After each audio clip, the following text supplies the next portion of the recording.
At my wife's company dinner, my wife's coworker was laughing. How does it feel to be a loser? Your wife is the breadwinner of your home. Everyone laughed, including my wife, except me. I just smiled and asked the CEO, how does it feel to know that this loser owns 90% share of your company? The moment I said those words, his face turned pale. You know that feeling when you're standing in a room full of people, but you might as well be invisible? That's exactly where I found myself tonight, nursing a whiskey that tasted like disappointment at Dana's company dinner. The Hilton ballroom was all glitz and glamour, crystal chandeliers casting golden light over tables draped in white linen, waiters in bow ties weaving between conversations about quarterly reports and market projections. Everyone was dressed to impress, especially my wife Dana, who looked absolutely stunning in that emerald green dress that hugged her curves just right. She was in her element here, laughing with her colleagues, gesturing animatedly as she told some story about landing a big client. I watched her from across our table, feeling like a fish out of water among all these corporate sharks. These weren't my people. Hell, I wasn't even sure they were Dana's people, but she seemed to fit in seamlessly with their world of power suits and profit margins. Jordan. Travis's voice cut through my thoughts like nails on a chalkboard.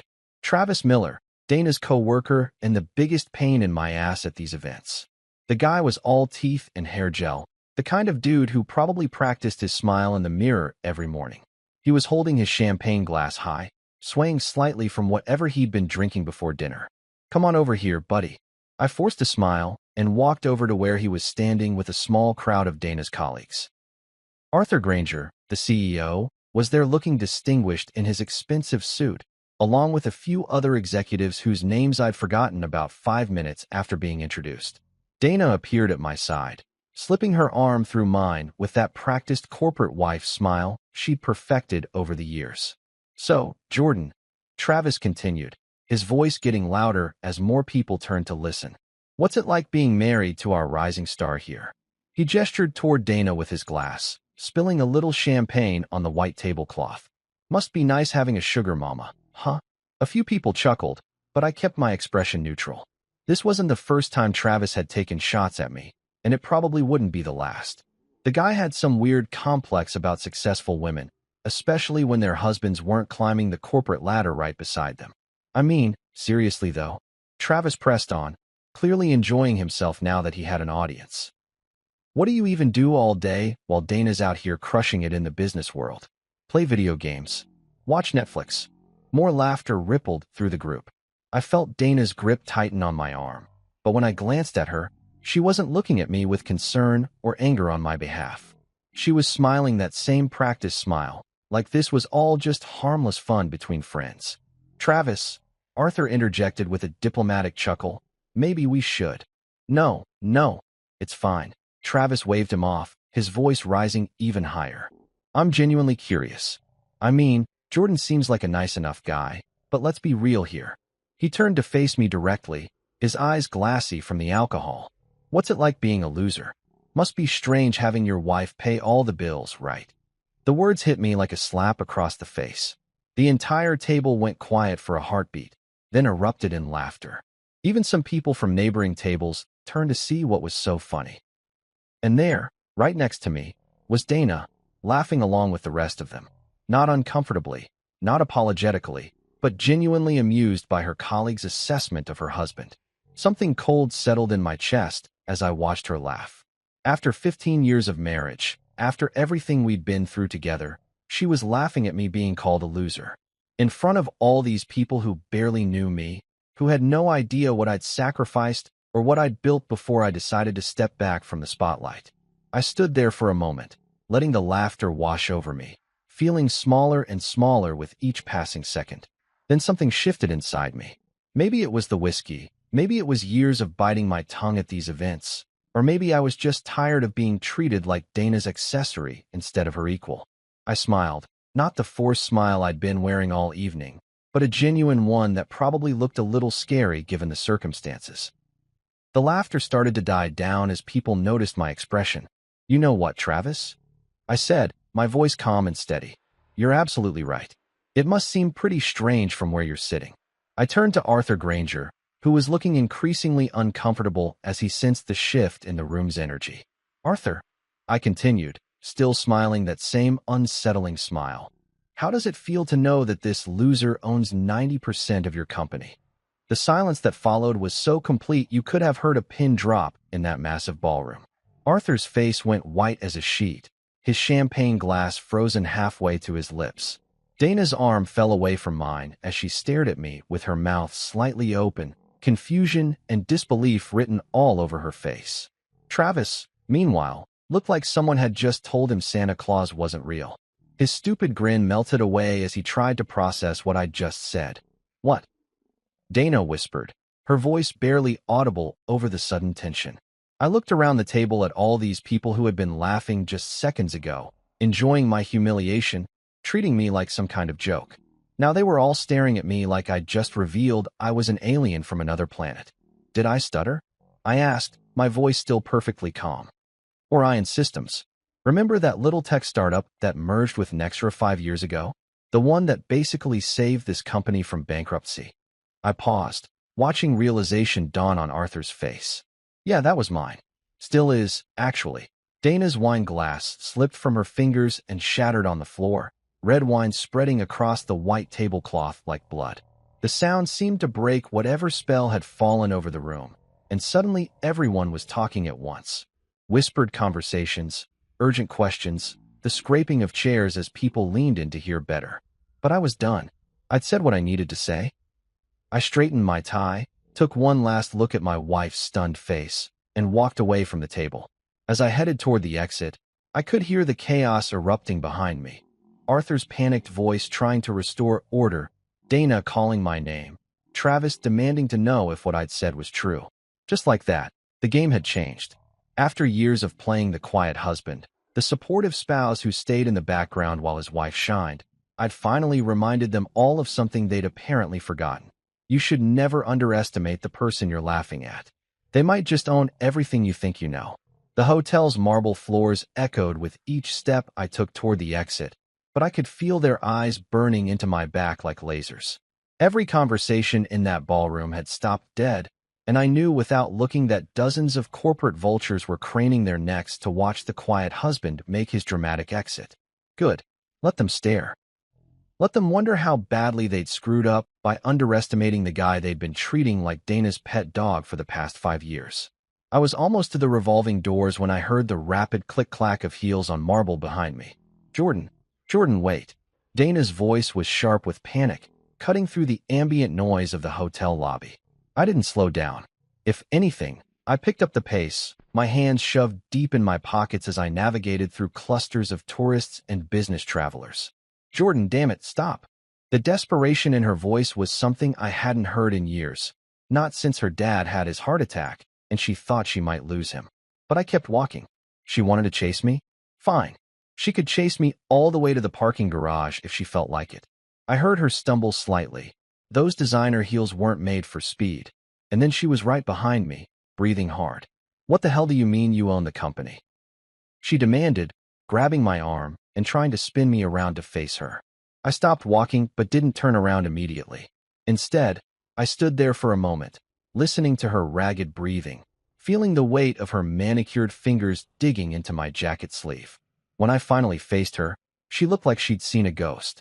Her perfectly applied makeup was starting to smudge around her eyes, and that emerald dress that had looked so stunning an hour ago was now wrinkled from her sprint across the hotel. "You really don't know, do you?" I asked, studying her face carefully. The confusion there seemed genuine, but then again, Dana had always been good at playing whatever role the situation required. "You honestly have no clue who you married. Don't be cryptic with me right now," she snapped, her corporate executive voice kicking in. "Explain to me how you can possibly own 90% of Nexera when you've been unemployed for the past 3 years. Unemployed." The word hit me like a punch to the gut, even though I'd heard her use it before when talking to her friends. Never to my face, of course, but I'd overheard enough phone conversations to know how she really saw our arrangement. Her successful career, my retirement, that she apparently viewed as extended unemployment. "That's what you think I've been doing." I laughed, but there was no humor in it. "Sitting around unemployed while you bring home the bacon? Well, what else would you call it?" she shot back, her voice rising.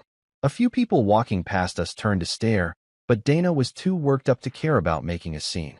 You haven't had a real job since you sold that little software company back in. That little software company, I interrupted, was Orion Systems. And I didn't just sell it, Dana. I merged it with a failing tech firm called Nexra Corporation. Ring any bells? The color drained from her face as the pieces started clicking together in her mind. I could practically see the gears turning as she remembered conversations from years ago, back when she was just a junior analyst and I was still actively involved in the business world. That's impossible, she whispered, but I could tell she was starting to remember. Orion Systems that was a major player. The merger saved Nexra from bankruptcy. It was worth millions. Try hundreds of millions, I corrected. And it wasn't worth that much. It is worth that much. Present tense, Dana. Because I never sold my shares. I just stepped back from day-to-day operations and let Arthur run the show while I focused on other things. Other things like what? She demanded. But her voice had lost its edge. Now she just sounded confused and maybe a little scared. Like being your husband, I said simply. Like cooking dinner every night while you worked late. Like handling the mortgage payments and the car insurance and all those boring financial details you never wanted to deal with. Like supporting your career while everyone assumed I was some kind of deadbeat. She stared at me for a long moment, and I could see her trying to reconcile the man she thought she knew with the reality standing in front of her. All those times she'd introduced me as someone who used to work in tech. All those dinner parties where she'd made jokes about me being retired at 45. All those corporate events where colleagues like Travis felt comfortable mocking me because she'd never bothered to set the record straight. Why didn't you ever say anything? She asked finally. Because I wanted you to love me for who I am, not what I own, I replied. I wanted to know that if I lost everything tomorrow, you'd still want to be married to me. But the moment people thought I had nothing, they treated me like I was nothing, including you. The truth of that statement hung in the air between us like smoke. She opened her mouth to protest, but we both knew it was true. She'd laugh tonight. When Travis called me a loser, when he mocked me for being supported by my wife, when he basically called me a worthless piece of trash in front of a room full of people, she'd laughed right along with everyone else. I didn't know, she said weakly. You didn't want to know, I corrected. Every time someone made a crack about me being unemployed or living off your success, you just smiled and let it slide. You never once stood up for me or told them they had no idea what they were talking about. But Jordan, I really didn't. They'd all forgotten who I was. I interrupted, my voice getting harder. But I never forgot. I never forgot that Arthur Granger came to me 15 years ago, hat in hand, begging me to save his company from bankruptcy. I never forgot signing those merger documents that made me the majority shareholder of the new corporation. I never forgot that every paycheck you've ever gotten from Nexra was technically coming from me. Her legs seemed to give out a little, and she grabbed onto a nearby pillar for support. This is insane. You're telling me that all this time, while I've been working my way up the corporate ladder, fighting for promotions and respect, you've been working for your husband, I finished. Yeah, ironic, isn't it? I could see the implications hitting her like a freight train. Every meeting she'd attended, every decision she'd helped make, every time she'd felt proud of her independence and success, all of it had been under the umbrella of a company I controlled. Her colleagues, her career, her entire professional identity was built on a foundation I'd laid years before she even knew my name. So what happens now? She asked, her voice barely above a whisper. I looked at her standing there in that expensive dress, looking smaller and more vulnerable than I'd seen her in years. Part of me wanted to comfort her, to tell her everything would be okay, to go back to the way things were. But a bigger part of me, the part that had been humiliated and dismissed and laughed at, wasn't ready to forgive and forget. Now, I said, straightening my tie, now I stopped being the invisible man. I stopped letting people think I'm some kind of joke. And maybe, just maybe, I remind everyone at Nexra exactly who's been signing their paychecks all these years. With that, I turned and walked away, leaving my wife standing alone in the hotel lobby, finally understanding that the man she'd married wasn't who she thought he was at all. The drive home was a blur of streetlights and racing thoughts. My hands gripped the steering wheel so tight my knuckles were white, and I kept replaying Dana's shocked expression over and over in my mind. The way her face had crumpled when the reality hit her. The way she grabbed that pillar like her whole world was falling apart. Which, honestly, it probably was. By the time I pulled into our driveway, the adrenaline from the confrontation was starting to wear off, replaced by something colder and more focused. I sat in the car for a moment, staring at our house, the house I'd bought with Orion money, though Dana had always assumed it came from some mysterious inheritance I'd mentioned years ago. Another lie of omission in a marriage apparently built on them. I walked through the front door and headed straight for my home office, the one room in the house that Dana rarely entered. She called it my man cave, which always made me cringe, but I'd never bothered to correct her. Let her think I spent my days in here playing fantasy football and watching YouTube videos. The truth was so much more interesting. My office looked ordinary enough from the outside. Desk, computer, a few framed photos, some bookshelves lined with tech manuals and business journals. But the real treasure was hidden behind a false panel I'd had installed in the built-in bookshelf. I pressed the hidden latch, and the panel swung open to reveal a fireproof safe that contained the most important documents of my life. I pulled out the thick manila folder labeled Nexera Holdings and spread its contents across my desk like a card player revealing a royal flush. Every piece of paper told the same story, but seeing them all together again after so many years still gave me a rush. These weren't just contracts and agreements. They were proof that Jordan Rivers, the guy everyone thought was living off his wife's success, was actually the puppet master pulling all the strings. The original merger documents were yellowed around the edges now, but Arthur Granger's signature was still bold and black at the bottom of every page. I remembered that day 15 years ago when he'd sat in this very office, sweating through his expensive suit as he begged me to save his failing company. Back then, Nexera was hemorrhaging money, losing clients left and right, and about 6 months away from total collapse. Arthur had heard through the grapevine that I was looking to expand Orion Systems, and he'd come crawling to me with an offer that was basically corporate surrender. "Just name your terms," he'd said, his voice shaking slightly. "We need this merger to work, or we're finished." I'd been generous, maybe too generous. Instead of crushing Nexera completely and absorbing their assets, I'd structured the deal to keep their brand alive while giving me controlling interest. 90% ownership, to be exact, with full voting rights and veto power over any major decisions. Arthur kept his CEO title and a nice salary, and his employees kept their jobs. Everyone won, especially me. But the real genius of the arrangement was the blind trust I'd insisted on. All my shares would be held by a private investment firm, with my identity protected from public disclosure. As far as most people knew, Nexera had been saved by some mysterious corporate investor who preferred to remain anonymous. Only Arthur and a handful of lawyers knew the truth, and they were all bound by ironclad non-disclosure agreements. I picked up the trust documents and scanned through the legalese until I found the clause I was looking for. There it was, in black and white. The beneficial owner retains the right to assume direct control of all holdings upon written notice to the trustee and board of directors. In plain English, I could step out from behind the curtain any time I wanted and take control of the company. The question was, did I want to? For the past 5 years, I'd been perfectly content to let Arthur run the day-to-day operations while I collected my dividends and enjoyed my quiet retirement. The money had always been more than enough. Hell, Dana's salary was basically pocket change compared to what Nexera was generating. I'd never needed the spotlight or the corporate power games.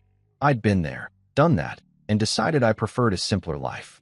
But tonight had changed something fundamental.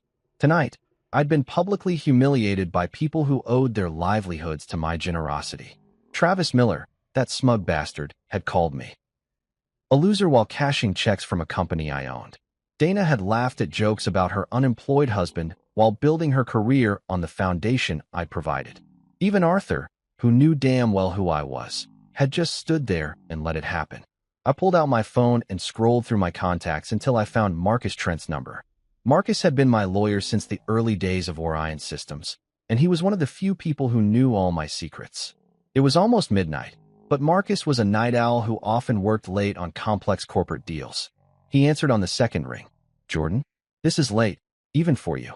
Everything okay? I need you to prepare some documents," I said, getting straight to the point. I want to request a full financial audit of Nexra's executive compensation packages, corporate credit card usage, and any potential conflicts of interest among the leadership team. There was a long pause on the other end of the line. Jordan, what's going on? You haven't shown any interest in Nexra's operations for years. Let's just say I've had a wake-up call, I replied. Also, I want to schedule a meeting with the board of directors.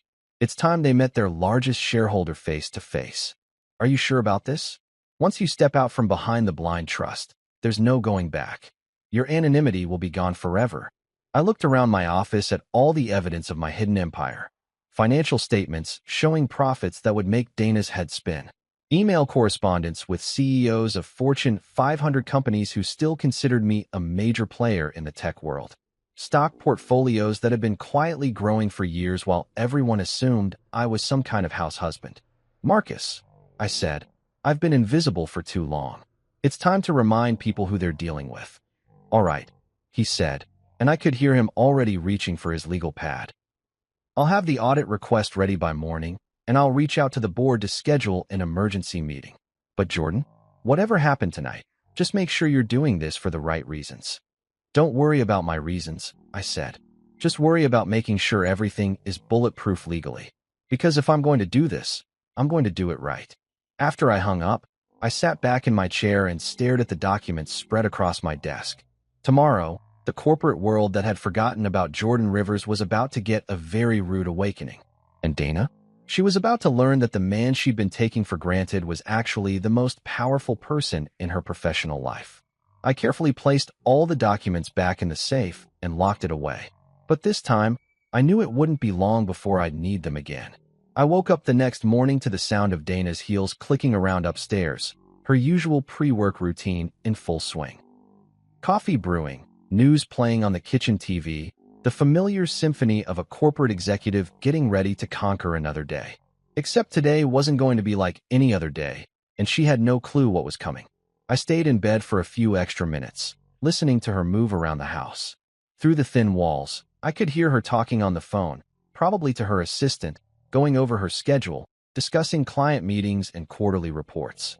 The same conversations she'd been having for years, blissfully unaware that every decision she made at work ultimately flowed through me.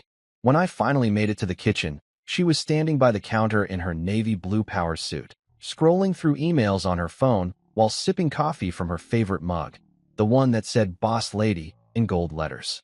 I'd bought it for her as a joke on her birthday last year, but she'd actually started using it unironically.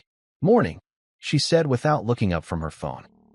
Her voice was carefully neutral, like she was trying to pretend last night's bombshell revelation had been some kind of weird dream. Morning, I replied, pouring myself a cup of coffee and leaning against the counter. Sleep well.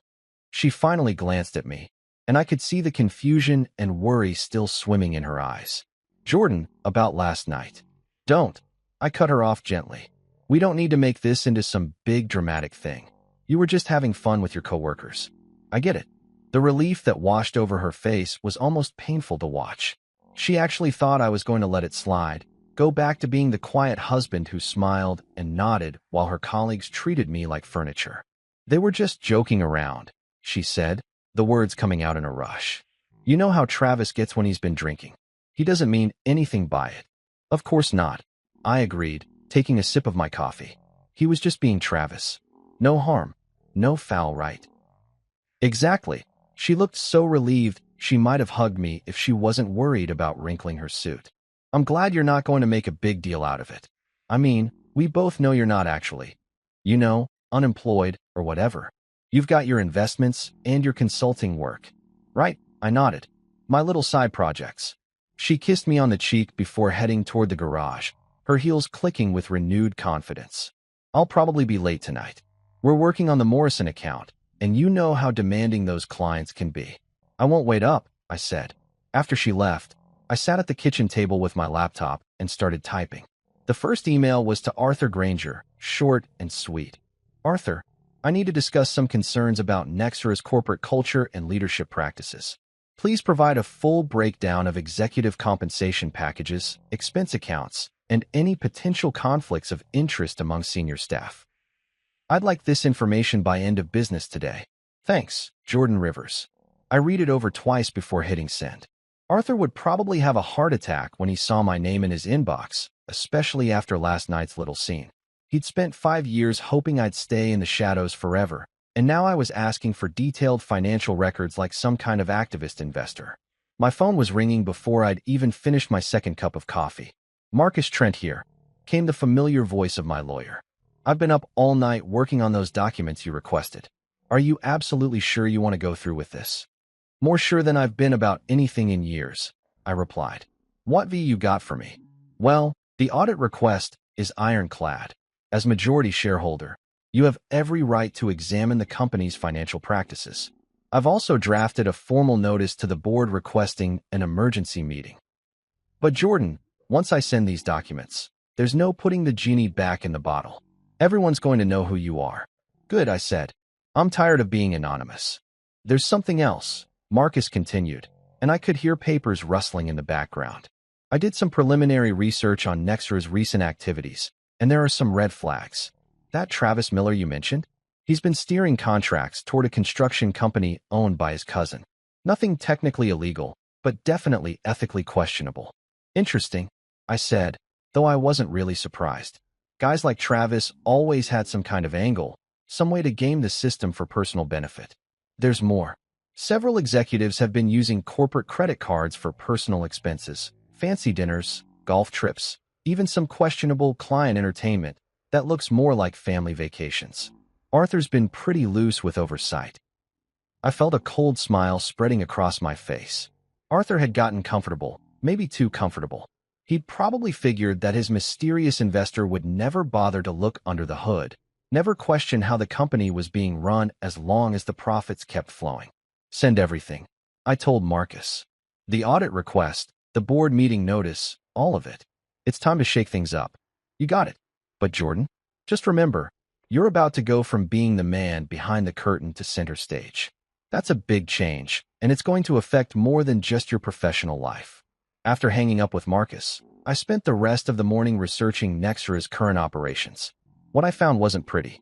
Arthur had let standards slide, allowed a toxic culture to develop, and turned a blind eye to questionable practices as long as the bottom line looked good.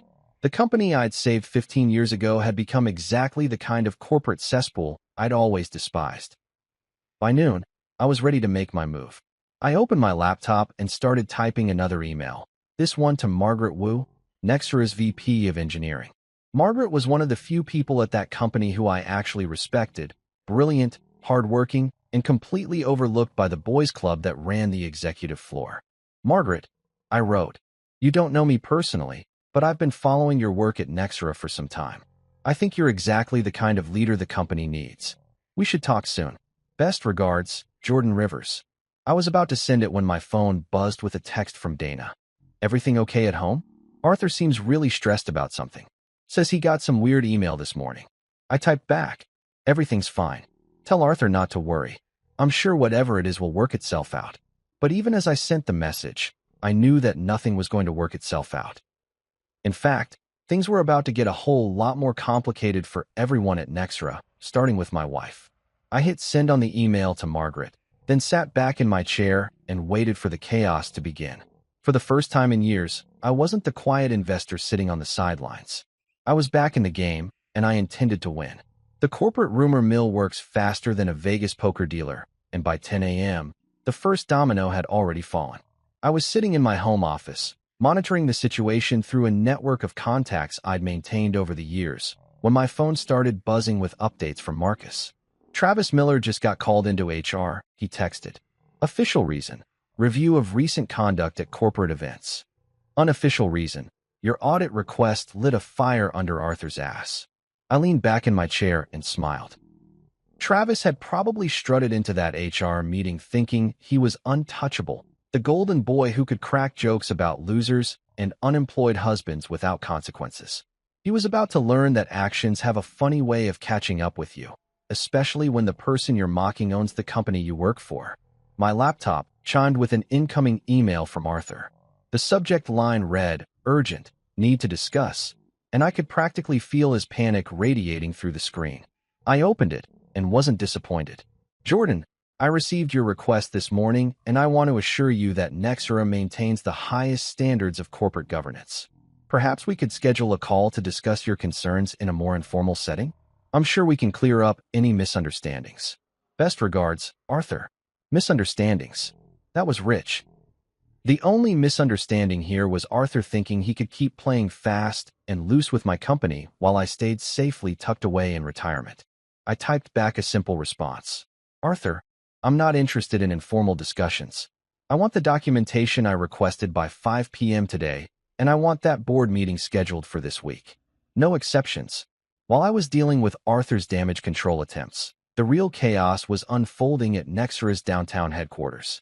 Marcus had a contact in the building, a paralegal who worked for the company's legal department, and she was feeding us intel like some kind of corporate spy thriller. Security just escorted Travis out of the building. Came the next update. Word is they found evidence of the cousin's construction contracts in his emails. He's been suspended pending a full investigation. I had to hand it to Arthur. When he moved fast. Travis had gone from company golden boy to corporate pariah in the span of a single morning. But then again, Arthur was probably scared shitless about what other skeletons might come tumbling out of the closet once I started digging deeper. My phone rang, and Dana's name flashed on the screen. I let it go to voicemail, then listened to her message. Jordan, what the hell is happening over here? Travis got fired, people are freaking out about some audit, and Arthur looks like he's about to have a nervous breakdown. Call me back. Instead of calling her back, I texted, sounds like a typical Tuesday at the office. I'm sure it's nothing to worry about. But it wasn't nothing, and we both knew it. The machine I'd set in motion this morning was just getting started, and poor Dana was caught right in the middle without even realizing it. She thought she was dealing with some random corporate crisis, when in reality, she was watching her husband dismantle the toxic culture that had allowed people like Travis to flourish. Around noon, Marcus called with an update that made my day. The board meeting is scheduled for Thursday at 2 p.m. Arthur tried to push it to next week, but the other board members want answers about this sudden audit request. They're curious about who's been pulling the strings behind the scenes all these years. Perfect, I said. What about the financial records? Arthur's assistant just sent over a preliminary report. You're going to love this. Travis wasn't the only one with his hand in the cookie jar. Looks like there's been a whole pattern of questionable expenses and ethical violations among the executive team. I felt that familiar rush of satisfaction that came from being proven right. These people had gotten comfortable, maybe too comfortable, thinking that their mysterious benefactor would never bother to check up on them. They'd treated my investment like free money, my generosity like weakness. By 3 p.m., the gossip network was in full swing. Dana texted me updates throughout the afternoon, each message more frantic than the last. They just suspended 2 more executives. Someone said there's going to be a major restructuring. The whole leadership team is in panic mode. And then, around 4 p.m., came the message that told me everything I needed to know about where Dana's loyalties really lay. Jordan, please tell me you're not behind this somehow. People are losing their jobs, and I can't afford to get caught in the crossfire. My career is everything to me. Her career. Not our marriage, not our future together, but her precious career that she'd built on the foundation I'd provided. She was more worried about protecting her professional reputation than understanding why her husband might have finally decided to stand up for himself. I didn't respond to that text. Instead, I called Marcus and told him to expedite everything. I want that board meeting moved to tomorrow if possible. Strike while the iron's hot. Jordan, are you sure you don't want to ease into this? You could make your presence known gradually. Maybe start with a private meeting with Arthur. No, I cut him off. I've been easing into things for 15 years. It's time to remind everyone who's really in charge here. By 5 p.m., Arthur had delivered the financial documentation I'd requested, and it was even worse than I'd expected. Executive bonuses that bordered on obscene, corporate retreats that looked more like luxury vacations, and a pattern of nepotism and favoritism that would make a mob boss blush. These people had been treating Nexera like their personal piggy bank while I sat quietly in the background, content to let them play with my money. But the quiet Jordan Rivers was gone. The guy who smiled and nodded while his wife's colleagues mocked him was officially retired. Tomorrow, I was going to walk into that boardroom and remind everyone exactly who owned this company. And if Dana didn't like it? Well, she'd had 15 years to figure out who she was really married to.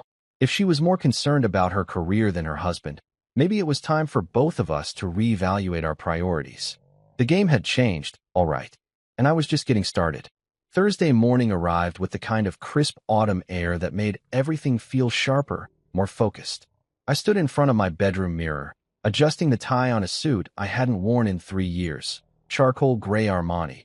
Perfectly tailored, the kind of power suit that cost more than most people's monthly salary. Dana had already left for work early, claiming she had damage control meetings to attend before the mysterious board meeting that had everyone at Nextero walking on eggshells. The irony wasn't lost on me. My own wife was trying to protect herself from the fallout of my decisions, completely unaware that she was married to the eye of the storm. The drive to Nextera's headquarters felt like traveling back in time. I'd been to this building countless times over the years, but always as Dana's quiet husband, the guy who occasionally showed up to holiday parties and company picnics. Today, I was walking through those glass doors as Jordan Rivers, majority shareholder and the man who'd been pulling the strings from behind the curtain for 15 years. Marcus met me in the parking garage, looking sharp in his usual Navy suit and carrying a briefcase that probably cost more than some people's cars. "You ready for this?" he asked, studying my face carefully. "I've been ready for 15 years, I replied. I just didn't know it until now. The elevator ride to the executive floor was silent except for the soft jazz playing through hidden speakers. I watched the numbers climb, 10, 15, 20, and felt something shift inside me with each floor. By the time we reached the boardroom level, the Jordan Rivers who'd been content to stay in the shadows was gone, replaced by someone who was ready to reclaim what had always been his. Arthur was waiting outside the boardroom, pacing like a caged animal. When he saw me step off the elevator, his face went white as fresh snow. "Jordan," he said, extending his hand with forced enthusiasm. "It's been too long. You look, well." "Arthur," I replied, shaking his hand and noticing how clammy his palm was. "I bet you never thought you'd see me in this building again." "Well, you know, you're always welcome here. This is you're obviously a valued." He was stumbling over his words like a nervous teenager, and I could see sweat beading on his forehead despite the building's air conditioning. "My company," I finished for him. "You can say it, Arthur.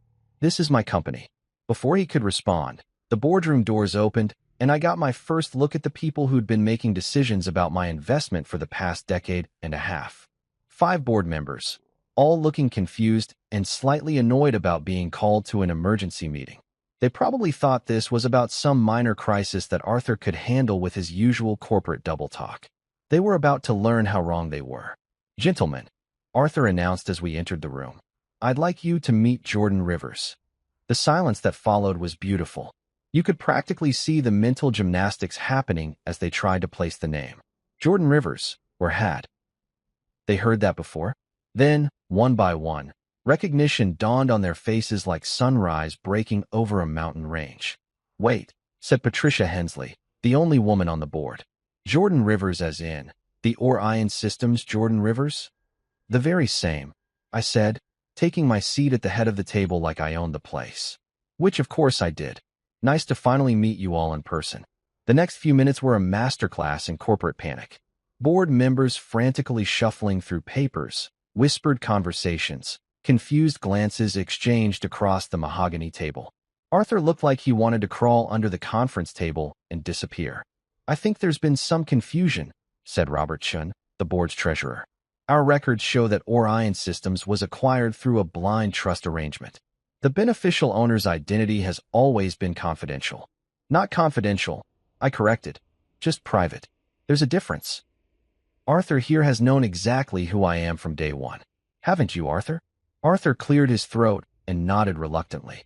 "Yes. Well, Mr. Rivers preferred to maintain his anonymity while the company established its new direction after the merger." 15 years is a long time to establish direction," I said, opening the briefcase Marcus had prepared. "Long enough for some people to forget that actions have consequences." I spread the financial documents across the table like a dealer laying out cards. Executive compensation reports, expense account summaries, the evidence of Travis's nepotistic dealings, and a whole lot more that painted a picture of a company that had lost its way. This is what I've been paying for. I continued, my voice calm, but carrying an edge that made everyone sit up straighter. Executives using corporate credit cards for family vacations, hiring practices that favor friends and relatives over qualified candidates, and a company culture that thinks it's acceptable to mock and belittle people without consequences. Patricia leaned forward, studying the documents. These are serious allegations, Mr. Rivers.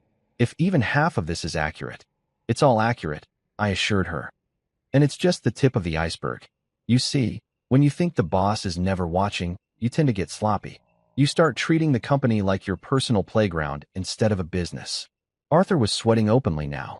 Jordan, if there have been some irregularities, I'm sure we can address them through proper channels. The proper channel, I interrupted, is me standing up and taking control of the company I've owned all along. Which brings me to why we're all here today. I pulled out one final document. A formal notice of intent that Marcus had drafted the night before. Effective immediately, I'm exercising my right as majority shareholder to assume direct operational oversight of Nexra Corporation. Arthur, I appreciate your service over the years, but your resignation will be accepted immediately.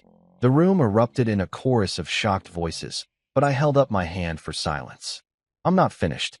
Travis Miller's termination will stand, obviously, but there are going to be other changes as well, starting with a complete overhaul of our executive team and our corporate culture.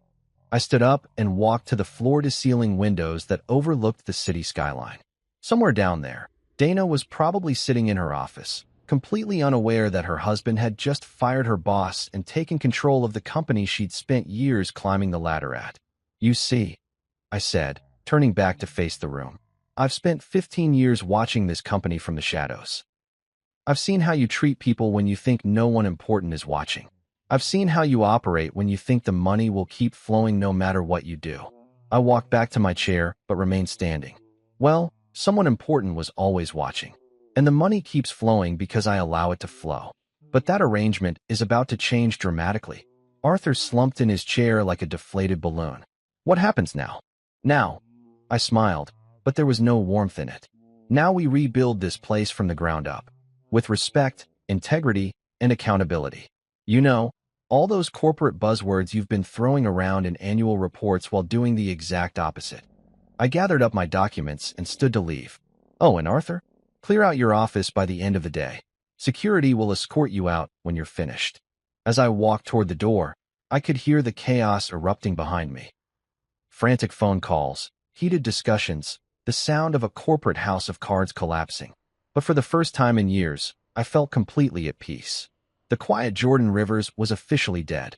Long live the king. The emergency board vote took place at exactly 6:47 p.m., and it was the most satisfying 17 minutes of my professional life.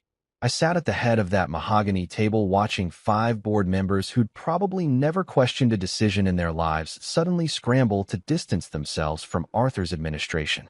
All in favor of accepting Arthur Granger's resignation, effective immediately? I asked, even though we all knew it wasn't really a resignation when you're escorted out by security. 5 hands shot up without hesitation. Even Patricia Hensley, who'd worked with Arthur for over a decade, voted to cut him loose. Corporate loyalty was a beautiful thing until it threatened your own position. Motion carries, I announced. Now, let's talk about restructuring. The next item on my agenda was Travis Miller's permanent termination, which passed unanimously. Apparently, nobody wanted to defend the guy who'd been steering contracts to his cousin's construction company while insulting the actual owner of the firm. Funny how quickly people's perspectives changed when they realized who was really signing the checks. But the real bombshell came when I announced my choice for Arthur's replacement. I'm nominating Margaret Wu for the position of Chief Executive Officer. The silence in that room was deafening. Robertson looked like I'd just suggested we hire a circus clown to run the company. Margaret Wu from engineering? He asked. She's never held an executive position. She's never held an executive position because this company has spent 15 years promoting people based on who they play golf with instead of who actually gets results, I replied. Margaret has been running successful projects while your previous leadership team was busy padding their expense accounts. I'd done my homework on Margaret over the years. While guys like Travis were schmoozing clients at expensive steakhouses, she was in the trenches solving problems and delivering solutions. While Arthur was giving speeches about innovation, Margaret was actually innovating. She was exactly the kind of leader Nexera needed, and exactly the kind of person the old boys club had been overlooking. With all due respect, Mr. Rivers, Patricia interjected, promoting someone from engineering to CEO is a significant leap. Perhaps we should consider external candidates. With all due respect, Patricia, I cut her off. I own this company. Margaret Wu gets the job. Another vote, another unanimous result. Amazing how agreeable people became when their paychecks were on the line. By 7:30, Margaret was sitting in the boardroom, looking like someone had just told her she'd won the lottery. Which, in a way, she had. I'd called her up from engineering 20 minutes earlier with a simple message. Margaret, I need you in the boardroom. Now, she'd arrived still wearing her work clothes, khakis and a Nexera polo shirt, looking completely out of place among the suits and ties. But when I explained what was happening, when I told her she was about to become the CEO of a multi-million-dollar corporation, something incredible happened. Her eyes lit up with the kind of fire I hadn't seen in corporate leadership for years. I want you to run this place with respect, I told her as the board members filed out, already making phone calls and planning damage control strategies. Respect for employees, respect for clients, and respect for the fact that this company exists to solve problems, not line pockets. Margaret nodded, tears forming in her eyes. Mr. Rivers, I don't know what to say. I've been watching this place operate for 10 years, seeing all the waste in politics, wishing someone would actually care about doing good work instead of just looking good on paper. Well, now you're in charge of fixing it, I said. Full operational control, my complete backing, and a mandate to clean house however you see fit. As I stood to leave, I noticed Dana standing in the hallway outside the boardroom, her face pale as moonlight. She'd obviously heard about the emergency meeting, probably gotten updates throughout the evening about Arthur's firing and the complete restructuring of her company's leadership. But for the first time since this whole thing started, she wasn't looking at me with confusion or anger. She was looking at me with something that might have been respect. Or maybe it was fear. At this point, I wasn't sure there was much difference. Margaret, I said, turning back to our new CEO, your first order of business is to review every employee's performance based on merit, not politics. I want the good people promoted and the deadweight removed. This company is about to remember what it means to earn success instead of inheriting it. I walked past Dana without a word, leaving her standing there as the reality finally sank in. Her quiet husband hadn't just owned the company all along. He'd just completely transformed it in a single evening. I made it exactly 3 steps through our front door before Dana exploded like a shaken champagne bottle. She'd beaten me home by 20 minutes, probably breaking every speed limit between downtown and our subdivision, and she was pacing around our living room like a caged tiger when I walked in. You embarrassed me, she screamed, whirling around to face me with mascara streaked down her cheeks. Do you have any idea what you've done? Everyone at work is talking about how I didn't even know who my own husband was. They think I'm either the world's worst wife or a complete idiot. I loosened my tie and hung my jacket on the back of a chair, taking my time while she worked herself into a full-blown meltdown. Which one are you more worried about? I asked calmly. Don't you dare turn this around on me. Her voice cracked with emotion. I've spent years building my reputation at that company, years proving myself, and you just destroyed it all in one night. Margaret Wu is my boss now, Margaret from engineering. Do you know how humiliating that is?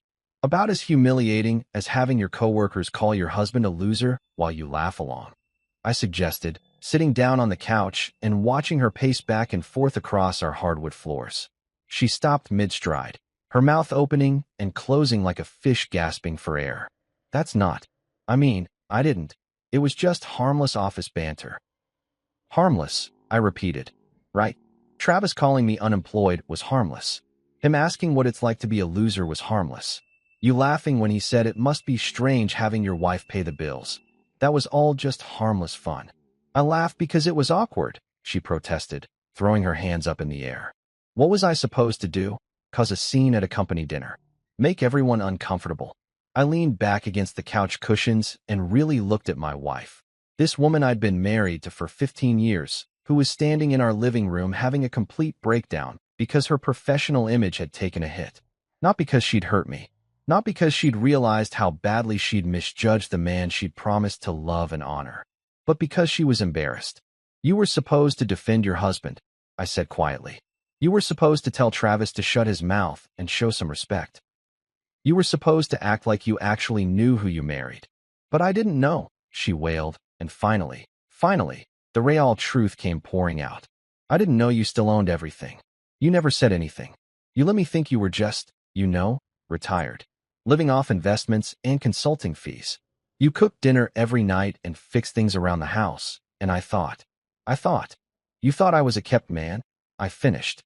"You thought you were the breadwinner supporting her unemployed husband. And that was fine with you as long as nobody said it out loud." She collapsed onto the opposite end of the couch, her designer suit wrinkled and her perfect hair falling out of its pins. "That's not fair. I never thought of you that way. Dana, you introduced me as someone who used to work in tech at every single company event for the past 3 years. You bought me a coffee mug that says, 'World's okayest husband' for my birthday. You told your mother I was having a midlife crisis when I bought that motorcycle. Those were just jokes." "No," I said, standing up and walking to the window that overlooked our backyard. "Those were signs of how you really saw me. And the moment Travis said out loud what you'd been thinking for years, you laughed because it was true. At least, you thought it was true." I could hear her crying behind me, soft hiccuping sobs that might have broken my heart a week ago. But right now, all I felt was tired. Tired of being misunderstood, tired of being underestimated, tired of being married to someone who was more concerned about her corporate reputation than her husband's dignity. "I wanted you to love me even if I had nothing," I said, still looking out at the yard where I'd spent countless Saturday afternoons mowing grass while she worked late at the office. "I wanted to know that if everything fell apart tomorrow, you'd still want to be married to me." But the moment people thought I had nothing, they treated me like I was nothing, including you. "Jordan, please. You laughed when they insulted me, Dana. You sat there in that ballroom, wearing a dress I paid for, at a party celebrating a company I own, and you laughed when someone called your husband a loser." She was sobbing openly now, curled up on the couch like a broken doll. "I'm sorry. I'm so sorry. I didn't know. I swear I didn't know." I turned around to face her, and for the first time in our marriage, I didn't feel the urge to comfort her when she cried. "You didn't want to know. There's a difference." "What happens now?" she whispered. I looked at this woman who'd shared my bed for 15 years, who'd built her entire professional identity without realizing it was all connected to me, who'd laughed at jokes about my failures while living off my success. "Now you learn who you're really married to," I said, "and I figure out if I still want to be married to you." The following weeks at Nexera felt like watching a phoenix rise from corporate ashes. I started showing up to the office regularly for the first time in years, not as Dana's quiet husband, but as Jordan Rivers, the guy who'd been pulling the strings all along. The transformation was incredible to witness. Margaret hit the ground running like she'd been born for this job. Within her first week, she'd implemented an open-door policy that actually meant something, started weekly all-hands meetings where employees could voice concerns without fear of retaliation, and began reviewing every single contract and vendor relationship with a fine-tooth comb. The toxic culture that had festered under Arthur's leadership started evaporating like morning fog. "Mr. Rivers," she said during one of our daily check-ins, "I've never seen morale improve this fast. People are actually excited to come to work again." She was right. Walking through the office floors, I could see the difference. Employees were collaborating instead of competing, sharing ideas instead of hoarding information. The cafeteria that had been dead silent for years was suddenly filled with conversation and laughter. Someone had even brought in a decent sound system, and soft jazz played in the background during lunch hours. Travis's lawsuit fizzled out exactly as Marcus had predicted. When faced with the mountain of evidence we'd compiled about his nepotistic schemes and contract manipulation, his lawyers advised him to settle quietly and disappear. He took a job with some mid-tier firm in Phoenix, probably telling everyone who'd listen about how he'd been railroaded by corporate politics. Meanwhile, Dana took a leave of absence. "I need time to process everything," she told me one morning over coffee, her voice hollow and distant. "I need to figure out who I am if I'm not climbing the corporate ladder at Nexera." I didn't argue with her decision. Honestly, it was probably for the best. Having her around the office would have been awkward for everyone involved. especially since half the employees knew she was married to the owner and the other half were still trying to figure out how they'd missed such a massive piece of information. But the real game changer was the foundation I established. The Jordan Rivers Foundation for Engineering Education, designed to provide scholarships and mentorship for underprivileged kids who wanted to pursue careers in technology. For years, I'd been writing checks to various charities, quiet donations that nobody knew about. Now I was putting my name and my story behind something that mattered. The first scholarship reception was held in Nexra's main conference room, the same space where I'd fired Arthur just months earlier. 25 kids from inner-city schools, their parents, teachers, and mentors, all gathered to celebrate possibilities. These weren't rich kids with connections and safety nets. These were hungry, brilliant young people who just needed someone to believe in them. I used to hide in the shadows, writing checks and staying anonymous. Now I showed up, shook hands, listened to stories, and showed these kids that respect and hard work could actually lead somewhere meaningful. The sweetest revenge wasn't punishment. It was building something better than what came before. 3 months later, I found myself back in the same Hilton ballroom where this whole journey had started, but everything was different now. The corporate awards night that Margaret had organized felt like stepping into an alternate universe, one where respect actually meant something and success was measured by impact rather than politics. Ladies and gentlemen, Margaret announced from the podium, looking confident and radiant in her role as CEO. Please welcome Jordan Rivers, the man who believed in Nexra before anyone else did, and the visionary who's helping us build something truly meaningful. The applause that filled the room was genuine, warm, and completely different from the mocking laughter that had echoed in this same space just a few months ago. I stood up and walked to the front, passing tables full of employees who actually knew who I was now, who understood that the quiet guy they'd occasionally seen at company events was the reason they all had jobs. No more whispered jokes about Dana's unemployed husband. No more smirks about the loser who didn't contribute anything meaningful. These people had seen what I could build when I stopped hiding in the shadows. Dana sat quietly in the third row, wearing a simple black dress instead of her usual power suit. We were still married, technically, but everything between us had fundamentally shifted. She'd started therapy, began volunteering at the foundation, and was slowly learning to see me as something other than an accessory to her corporate ambitions. Maybe it was too late for us. Maybe it was just in time. That remained to be seen. Thank you, I said into the microphone, looking out at faces that reflected respect instead of ridicule. 3 months ago, some of you learned something that surprised you about the man standing here tonight. But the real surprise isn't that I owned this company all along. The real surprise is what we've built together since then. I gestured toward Margaret, who was beaming with pride. Under Margaret's leadership, Nexra has remembered what it means to actually solve problems instead of just talking about solving them.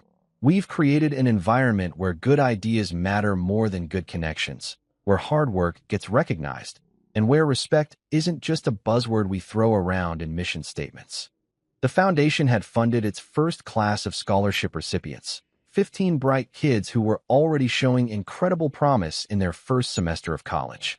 The mentorship program had paired Nexra employees with students from underprivileged backgrounds, creating bridges between dreams and opportunities.